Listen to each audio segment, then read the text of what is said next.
રાજકોટ જિલ્લાના ધોરાજીમાં લોહાણા સમાજ દ્વારા જલારામ બાપા વિશે સ્વામિનારાયણ સંપ્રદાયના મહંતે ટિપ્પણી કરી હતી. તેના વિરોધમાં ધૂન બોલી પ્રદર્શન કર્યું.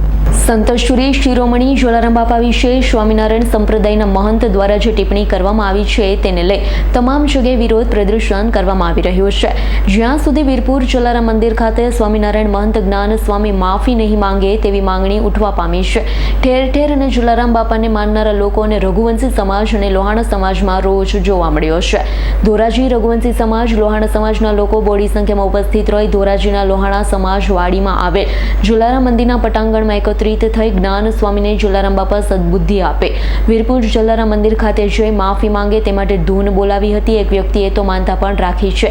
જ્યાં સુધી સ્વામિનારાયણ મહંત જ્ઞાન સ્વામી વીરપુર જલારામ મંદિરે દર્શન કરી માફી નહીં માંગે ત્યાં સુધી પગમાં ચપ્પલ નહીં પહેરે તેવી માનતા રાખી છે. અને જો હજુ સુધી મહંત જ્ઞાન સ્વામી માફી નહીં માંગે તો આગામી દિવસોમાં જલ્દ કાર્યક્રમ પણ રાખવામાં આવશે તેવું જણાવ્યું હતું. પ્રવીણ ઇન્દ્રચા, જલારામ મંદિર ધોરાજી.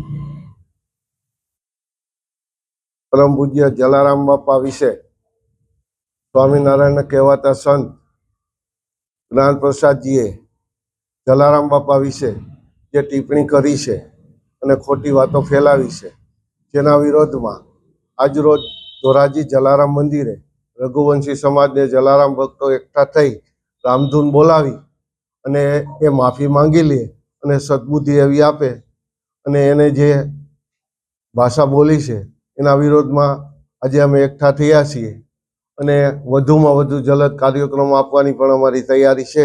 તો વીરપુર આવી અને માફી માંગી લઈએ એવી અમારી માગણી છે.